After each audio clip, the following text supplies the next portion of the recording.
até quando vai o auxílio emergencial? Né? Tem gente me questionando, vai até dezembro, vai até agosto e etc. Teve ou não teve uma votação na Câmara e os deputados teriam votado contra a prorrogação do auxílio? Aproveitar aqui a nossa audiência, o espaço para esclarecer.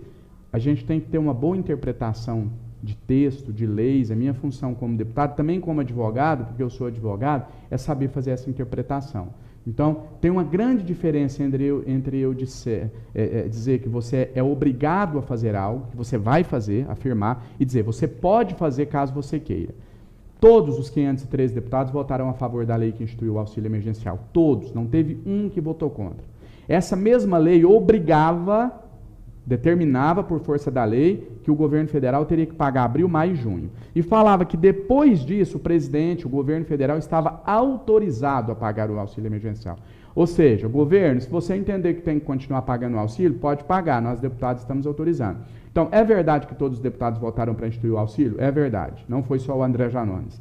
É verdade que todos os deputados votaram para autorizar o presidente prorrogar o auxílio tanto que ele quiser? É verdade, tanto que ele prorrogou em julho e em agosto sem precisar passar pelos deputados de novo. Agora, é verdade que deputados votaram contra obrigar, ou seja, garantir que o governo vai pagar até dezembro? É verdade também. Então não é fake news, é uma realidade. Houve a votação de uma emenda a um projeto e nessa emenda modificava a lei, aonde fala que é uma faculdade, que o governo está autorizado, que ele pode, passaria a constar que o governo pagaria o auxílio até dezembro. Essa foi a emenda que foi derrotada por 323 a 109. E agora, então não vai estender? Agora o governo pode estender. Ele continua autorizado a estender até dezembro, mas ele não é obrigado, continuou do jeito que estava. Ou seja, o segundo semestre começando, 2020 começando semana que vem, pode ter uma nova mudança aí disso, então. Pode ter uma nova mudança, o governo pode autorizar, mas pode não autorizar.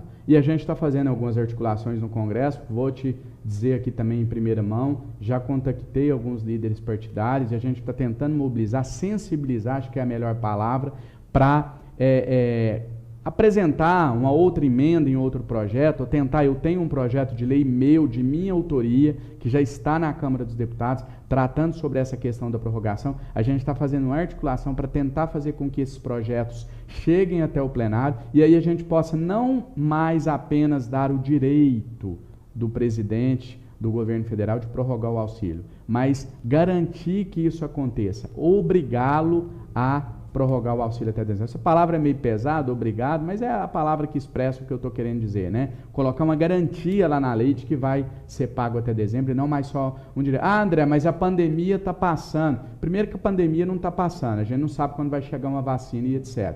Segundo, que os indicadores econômicos indicam que o nosso país deve entrar numa profunda recessão. Ainda tem o primeiro semestre de 2021 ainda. Né? Até dezembro eu não tenho dúvida que a situação ainda vai estar difícil. Com pandemia, sem pandemia, a situação financeira e econômica, principalmente das famílias mais pobres, vai estar muito difícil. E só emendar aqui, estou alongando demais na minha resposta. Pode continuar, que o auxílio emergencial ainda vai render muita coisa. Eu quero só aproveitar, acredito eu que a gente deva estar com uma audiência muito boa, eu quero só aproveitar para dizer o seguinte: a gente está vivendo um momento no nosso país, e como eu quero estar errado nessa previsão que eu vou fazer aqui agora, eu quero muito estar errado, não quero acertar, mas tudo indica que a fome vai voltar a assolar o nosso país. Na verdade, a fome nunca foi erradicada, né?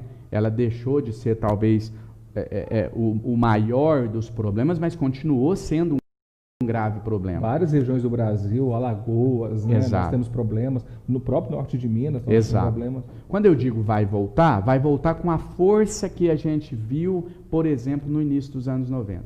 Isso nos assusta, né? E eu acho que nos próximos anos, ultimamente, utilizou-se muito o discurso de que números, capacidade administrativa, estou falando isso porque esse ano tem eleições e eu sei que a gente tem gente nos assistindo no país inteiro. Então eu quero dar uma dica, sem pedir voto, sem falar de partido, quero dar só uma dica para quem está nos assistindo.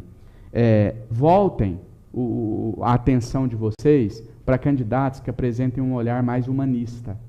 Nós vamos iniciar um período do nosso país que não dá para tratar a coisa pública mais como empresa, aquela coisa fria, olhando só planilhas e números. É preciso ter um olhar mais humano para entender a necessidade de cada um, para entender a dificuldade, para entender, por exemplo, que um auxílio até dezembro, um auxílio emergencial até dezembro, vai criar um déficit aqui, vai aumentar.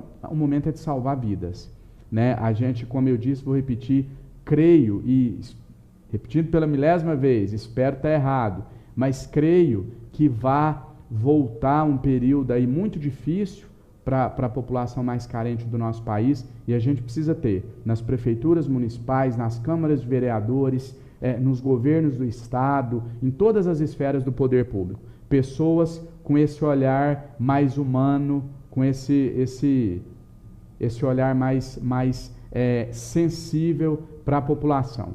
Bom lembrar também que próprios economistas, né, você deve estar se referindo a isso, que aponta que o início de 2021 terá a projeção de grande número de desemprego, né? Essa questão também social da fome e também essa questão da geração de renda. Mas como gerar renda se não tem emprego?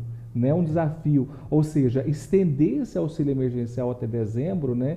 É bom, é excelente, mas já podem começar a pensar. Isso é só o primeiro passo. É só o primeiro passo. Isso não vai resolver o problema do país. É necessário, mas não vai resolver de uma vez por todas. E falando do desemprego, que é uma questão importante que você levantou, a gente também vai começar a pagar o preço, agora sentir na pele, o preço por a gente ter praticado um verdadeiro desmonte na educação. Não vou nem chamar de desmonte, é pior do que isso, porque nunca esteve montada, a gente nunca teve uma grande educação referência mundial no nosso país, mas os resultados que a gente teve nos últimos anos foram catastróficos.